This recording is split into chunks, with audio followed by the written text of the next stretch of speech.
Some viewers may find the following video disturbing. Viewer discretion is advised.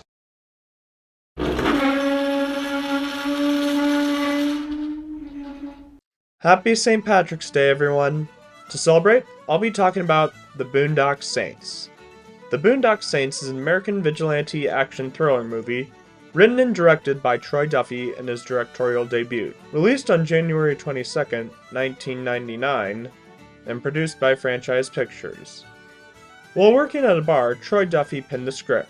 However, he ruined his career before it took off thanks to his massive ego and unpleasant personality. I hate Keanu Reeves. I think he's a f***ing punk. I will never do a movie with him.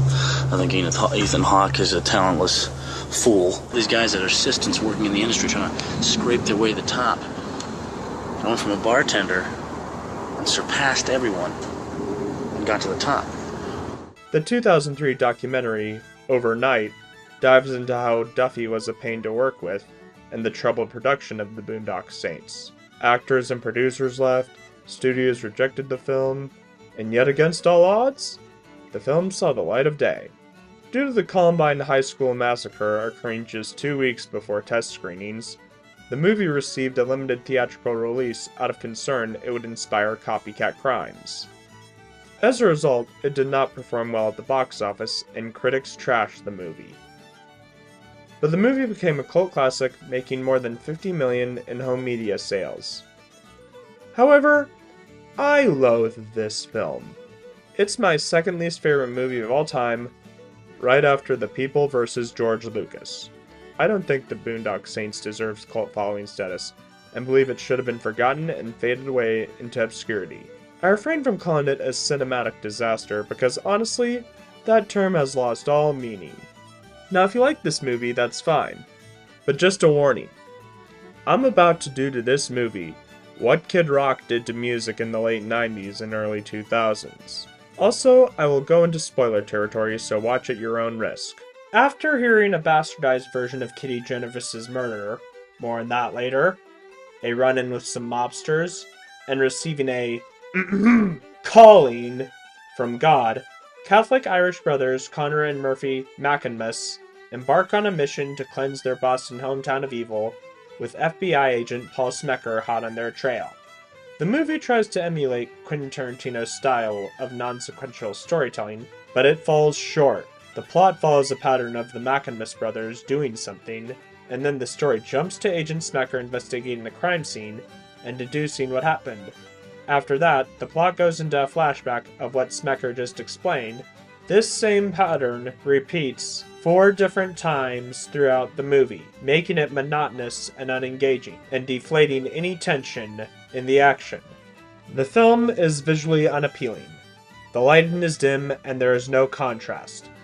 Although I have not been to Boston, as of this video being uploaded, from what I have seen, the city appears to be much more attractive than in this movie. The cinematography lacks variety and creativity. The editing is choppy and disjointed, and the film doesn't even follow the basic 180-degree rule. Additionally, the action scenes are just characters firing guns in slow motion, while the camera pans around. Hopefully the characters can save this movie, right? Nope. The characters are nothing but stereotypes. Not helping is the stiff acting and terrible accents. Well, this here's McCoy. We find a Spock, we got us an away team. This is no game. If you won't go, we will make you go.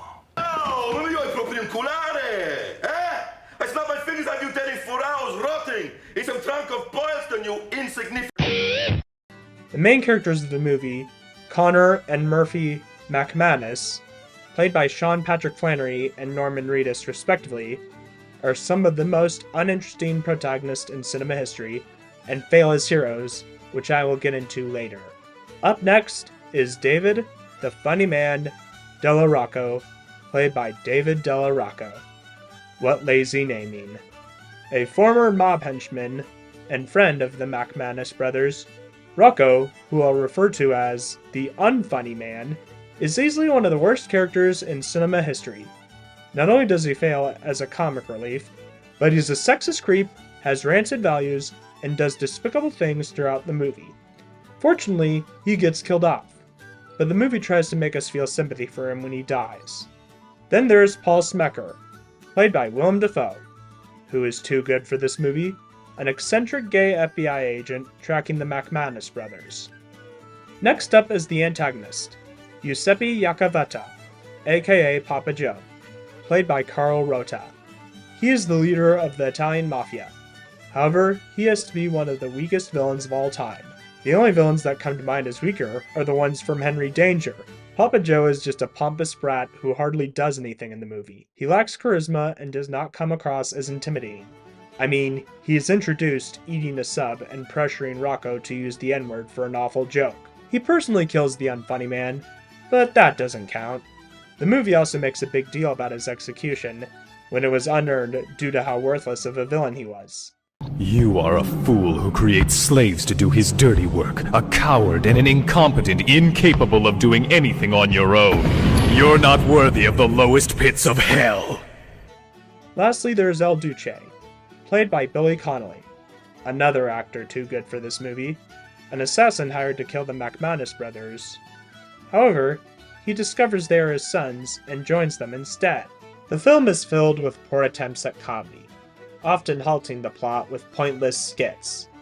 Not only is the humor juvenile and cringe-inducing, but also at the expense of minorities and women.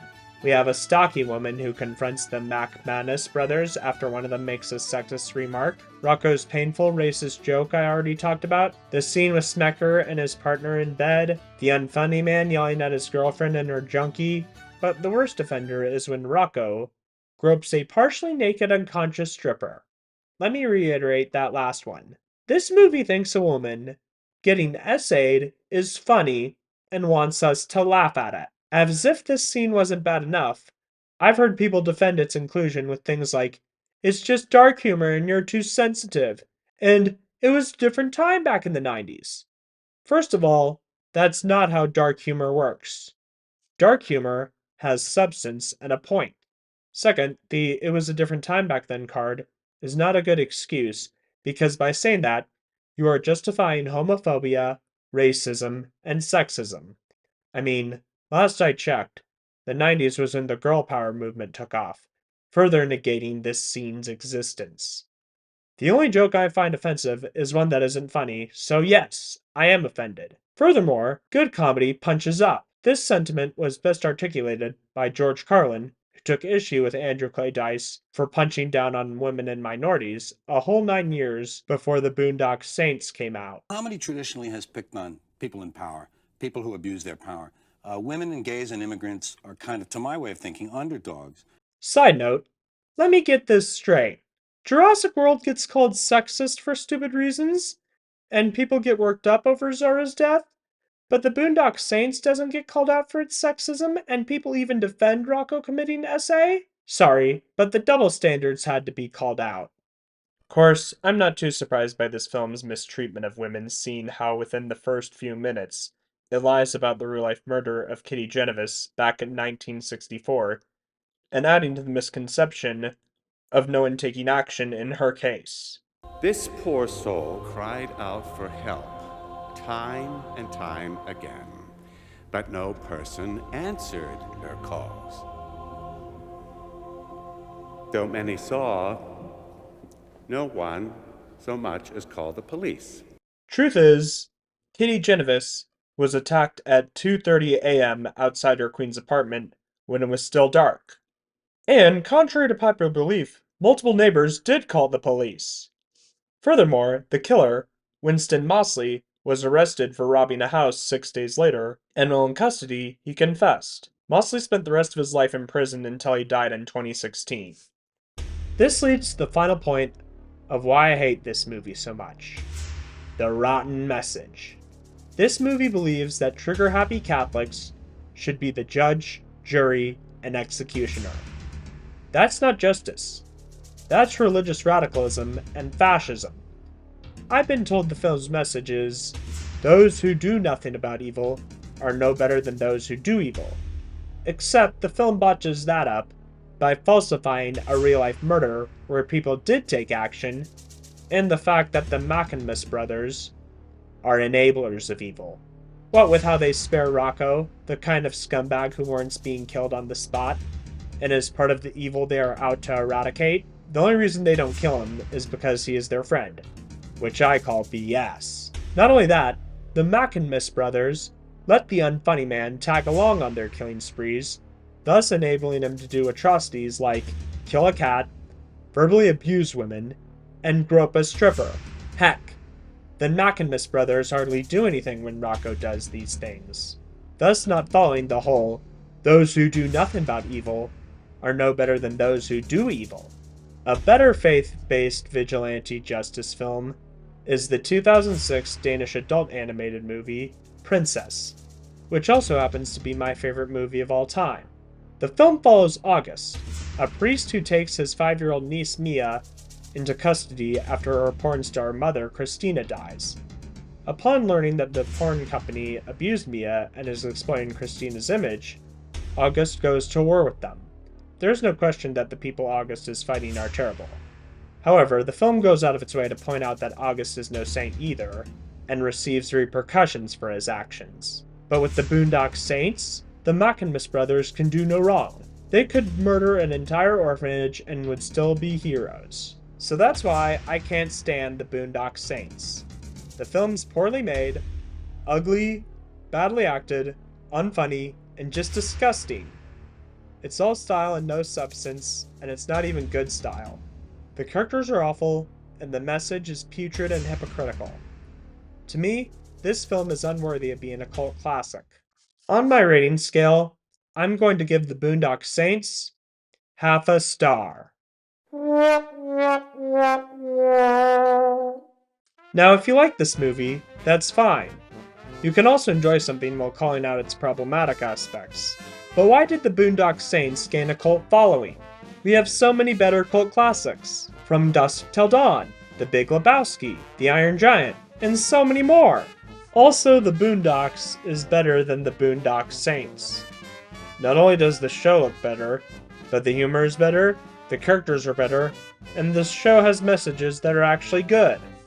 Anyway, that's all I have to say. What do you think? Let me know in the comments.